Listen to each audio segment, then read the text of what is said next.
Welcome back to Finance Daily. Today we're going deep. Deep. Yeah, a deep dive into Napoleon Hill's Think and Grow Rich. Classic. A classic, exactly. Definitely. But we're going beyond just the, typical bullet points. Yeah. We're going to uncover the truly surprising and unconventional wisdom. Right. And we're doing this because Hill interviewed like hundreds of successful people. Oh, yeah. From Henry Ford to Thomas Edison. Huge names. Huge names. Like the biggest. Yeah, and distilled those principles they use to achieve incredible wealth and success. Mm-hmm. So this is kind of like a cheat sheet to thinking your way to wealth. Yeah, that's a good way to put it, a cheat sheet. And don't forget, there's a link to the full book on Amazon with a special discount for our listeners. Of course. Down in the episode description. Check it out. Check it out. One of the most fascinating things about this book is it's not about working harder. Right. It's about thinking differently. Okay. So Hill argues that wealth building, it starts with a mental shift. Cultivating a burning desire. Oh. So powerful that it practically forces the universe to give you what you want. Hold on. Are we talking about like manifesting here? Kind of, yeah. But the thing is, Hill actually breaks this down into concrete steps you can use to turn desire into, cold, hard cash. I like it. Yeah. Give me the steps. Well, first, we got to talk about the incredible story of the guy who willed his way into a partnership with Thomas Edison just by the sheer force of his desire. Really? Yeah. Edwin C. Barnes. Okay. You won't believe how he did it. Okay, I'm ready. Let's hear it. So Barnes had this burning desire to work with Edison, not just for him, but with him. Partner. Yeah, as a partner. Okay. He traveled across the country with almost no money. Wow. No connections. Just the desire. It's just this unwavering belief that he would achieve his goal. Oh. And when he finally got a chance to meet Edison, he didn't ask for a job. He declared his intention to become his partner. Wow. Talk about confidence. I know, right? Did it work? Not right away. Okay. Edison, being a shrewd businessman, offered him a menial job instead. Oh, man. But you know what? Barnes didn't back down. He didn't. He took the job, but never lost sight of his ultimate goal. Okay. He worked tirelessly, always looking for ways to add value and prove his worth. Wow. And eventually, through his persistence and unwavering belief, he did become Edison's business partner. That's incredible. Yeah. So Barnes' story is like the ultimate example of Hill's first principle. Yes. The power of burning desire. Exactly. It's not just about wanting something. It's about that all-consuming fire in your belly that drives you forward, even when faced with obstacles. Yeah, you got to have that fire. You got to have that fire. Got to have that drive. Yeah, and what you're saying is that this isn't just about money. No, not at all. This is about life. It's about setting your sights on something and refusing to give up until you achieve it. Anything. Anything you want. And Hill argues that this burning desire is the starting point for achieving any goal. Okay, so once you have that burning desire, how do you actually turn it into tangible results? That's where Hill's 6 steps for turning desire into its physical equivalent come in. Okay.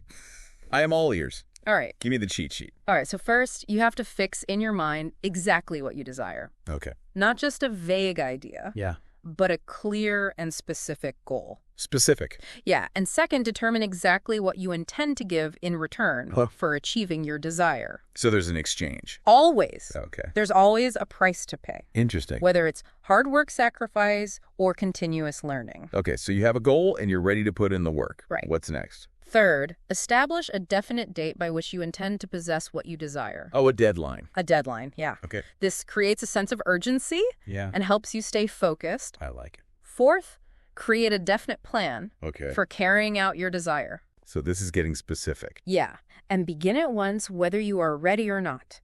Oh, wow. Don't wait for the perfect conditions. Just start taking action now. So no more procrastinating. No more procrastinating. I like it. What are the final 2 steps? All right, so fifth, write out a clear, concise statement of your desire.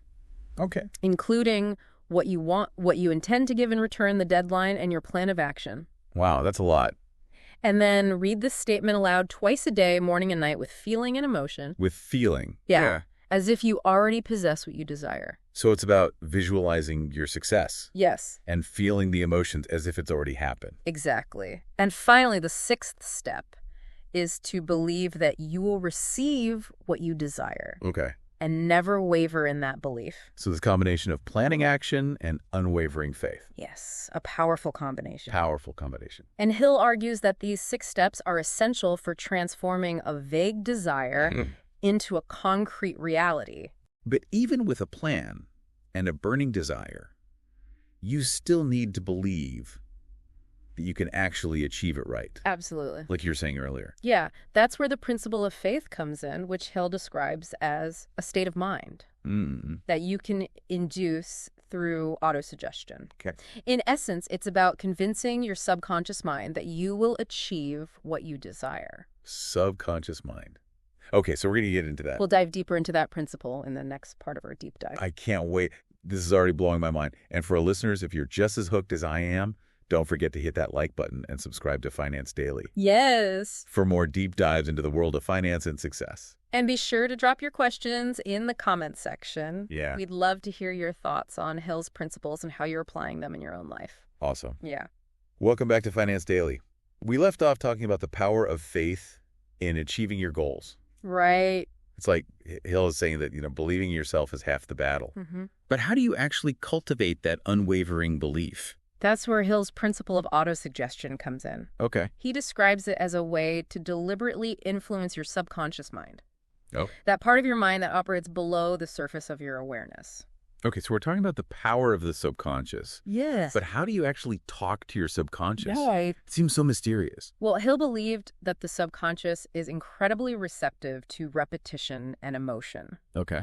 So he suggests using affirmations, which are positive statements that you repeat to yourself regularly, and visualizations, creating vivid mental images of yourself achieving your goals. So it's like planting seeds in your mind and then watering them with positive emotions. Exactly. And the more you repeat these affirmations and visualize your success, the more you're impressing those beliefs upon your subconscious mind. Okay.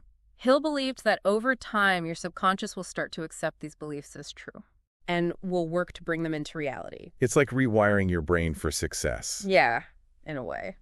But Hill also talks about the importance of knowledge, right? Of course. Like just having a positive attitude isn't enough. No, it's not enough. You have to know something. Absolutely. Hill emphasizes the importance of specialized knowledge. Okay. The kind of knowledge that's directly relevant to your goals. He says knowledge is only potential power until you put it into action.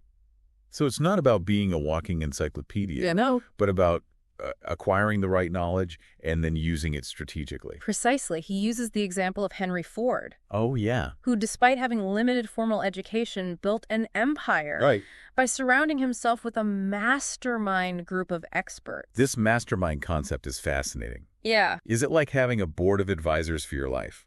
It's similar. Hill believed that by forming a group of like-minded individuals who share your vision and goals, you can tap into a collective intelligence that's far greater than the sum of its parts. So it's about collaboration and leveraging the expertise of others. Exactly. And Hill argues that this principle of the mastermind is crucial for achieving success in any field. That makes sense. But of course, knowledge and collaboration aren't everything. You gotta do something. You also need to be able to turn those ideas into concrete plans. Which brings us to Hill's principle of organized planning. Yeah. This sounds like where the rubber meets the road. Exactly. Hill emphasizes the importance of having a clear written plan of action that outlines your goals, strategies, and deadlines. Okay. He argues that successful people make decisions quickly and change them slowly. Interesting. While unsuccessful people tend to do the opposite. So it's about being decisive and committed to your plan even when faced with challenges. Precisely. And that brings us to the principle of persistence, which Hill considered one of the most important qualities for achieving success. He argues that persistence is the key to overcoming setbacks, learning from failures, and ultimately achieving your goals. Persistence, it's about never giving up. Yeah. Even when things get tough. Even when things get tough. But Hill also talks about something called the mystery of sex transmutation. Yes. That's a pretty intriguing chapter title. It is. What is that about? This one tends to raise some eyebrows. Yeah, I bet. But Hill wasn't talking about anything scandalous. Okay. He was actually referring to harnessing the powerful energy of the sex drive. Okay. And channeling it towards other areas of life. Oh, interesting. Particularly creative endeavors. So it's about redirecting that energy and drive towards achieving your goals. Exactly. Hill believed that this transmutation is a key driver behind great achievements. Wow. He suggested that this transmuted energy is a powerful source of creativity, innovation, and determination. Okay, I'm starting to see how all these principles connect. Right. It's like a holistic approach to success. You need the burning desire, the belief, the knowledge, the plan, the persistence, and even the ability to channel your energy effectively. It all works together. Anything else we need to know before we tackle those 6 ghosts of fear? Yes, one more crucial element, too. Hill believed that we can tap into a higher form of intelligence through our intuition, what he called the 6th sense. Intuition, it's like that gut feeling that tells you what to do, even if you can't logically explain it. Exactly. And Hill believed that by developing our intuition through meditation, reflection, and introspection, we can access a wealth of wisdom and guidance that can help us navigate the complexities of life. Wow. And make better decisions. So we've got our desire, our belief, our plan, our persistence, our ability to channel our energy. Right. And now our intuition. I'm ready to face those fears. Right. And for our listeners, stay tuned for the final part of our deep dive where we'll tackle those 6 ghosts of fear head on. And in the meantime, don't forget to check out the link to Think and Grow Rich in the episode description. Right. It's a book that can truly change your life. Welcome back to Finance Daily. We've covered a lot of ground in our deep dive into Napoleon Hill's Think and Grow Rich. It's a big one. It is. It's a really big one. A lot to unpack. Yeah. From burning desire to harnessing the 6th sense. Right. Now it's time to face those 6 ghosts of fear. Yeah, the scary stuff. The scary stuff that Hill says can haunt us on our path to success. It's true. These fears are like roadblocks in our minds holding us back from achieving our full potential. But Hill believed that by understanding and confronting these fears, we can actually use them as fuel for growth. Exactly. Turn that fear into power. Okay, so let's shine a light on these fears and see what they're really made of. First up, the fear of poverty. Ooh, yeah, a big one. I think we all have that one lurking somewhere in the back of our mind. For sure. What do we do about that? Well, Hill believed that the fear of poverty often stems from a scarcity mindset. Scarcity mindset. Yeah, a belief that there's not enough to go around. Okay. But he argues that true wealth starts with an abundance mindset. Abundance mindset. Believing that there's more than enough for everyone. I like that. So it's about shifting our perspective from fear to possibility. I like it. So it's not about being afraid of not having enough. It's about believing that there is enough. Exactly. And focusing on what we want to attract, not what we fear. Okay, I like that. What else? He also emphasizes the importance of financial education and taking practical steps to build wealth. Practical steps. He even provides specific exercises for reprogramming your subconscious mind to think in terms of abundance. So we can actually change the way we think about this. We can rewire our brains. I like it. Next up is the fear of criticism. Oh, yeah. I think this one can be especially crippling for entrepreneurs and anyone putting themselves out there. Anyone who's trying to do something new. Yeah. What's Hill's take on this fear? Well, Hill argues that the fear of criticism often stems from a lack of self-confidence and a desire for approval from others. We all want to be liked. We do. It's natural. But he reminds us that even the most successful individuals have faced criticism. I'm sure they have. And it's often a sign that you're doing something noteworthy. So if you're not getting criticized, are you really doing anything important? Right. He encourages us to focus on our own internal compass and not let the opinions of others dictate our actions.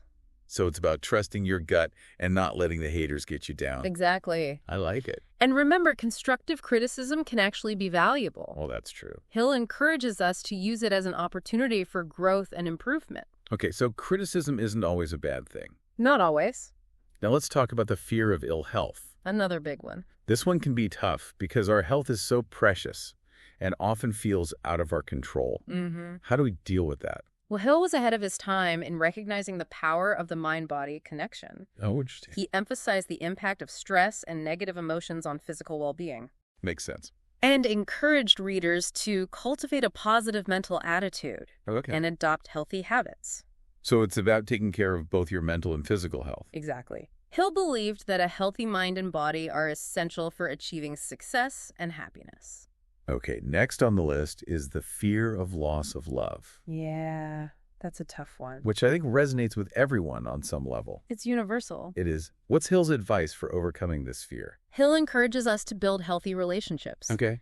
based on mutual respect and understanding. He also talks about the importance of self-love and acceptance. Okay. He reminds us that true love starts from within. So it's about loving yourself first and then attracting love into your life. Precisely. Okay. And when you love and accept yourself, you're less likely to be swayed by the fear of rejection. Now, for a fear that seems to become more prominent as we get older, the fear of old age, Right. what's Hill's perspective on that?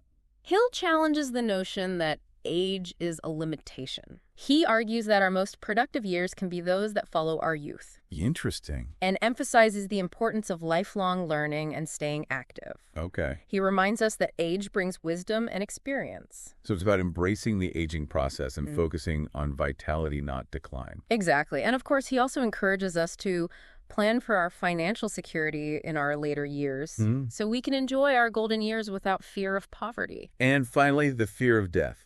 A big one. Perhaps the most universal and primal fear of all. How does Hill suggest we approach this one? Hill suggests that we can overcome this fear by focusing on living a meaningful life Okay. and making a positive impact on the world. So leave a legacy. Exactly. He encourages us to embrace the cycle of life and death and to see death not as an end, but as a transition. Okay. He believed that when we live a life of purpose, Yeah. we can face death with courage and acceptance. Wow. We've covered a lot of ground today, from burning desire to facing our deepest fears. Think and Grow Rich is a blueprint for not just achieving financial success, Right. but also living a fulfilling and meaningful life. It's about the whole picture. It is. What are your final takeaways for our listeners? I think Hill's message is timeless and universal. He reminds us that we have the power to shape our own destinies by controlling our thoughts, beliefs, and actions. Our thoughts, beliefs, and actions. Exactly. So Think and Grow Rich is more than just a self-help book. I think so. It's a guide to unlocking your full potential and creating a life you love. What stands out to you from our deep dive today? I think for me, it's that these principles, they're all connected. It's not just about one thing, it's about weaving them all together. And taking action. Absolutely. Head over to our comments section and let us know. Yeah, we'd love to hear from you. And don't forget to check out the link to the full book with a special discount in the episode description. It's worth a read. Thanks for joining us on Finance Daily. It's been a pleasure. Don't forget to like, share, and subscribe for more insights on building your financial future. We'll see you in the next deep dive.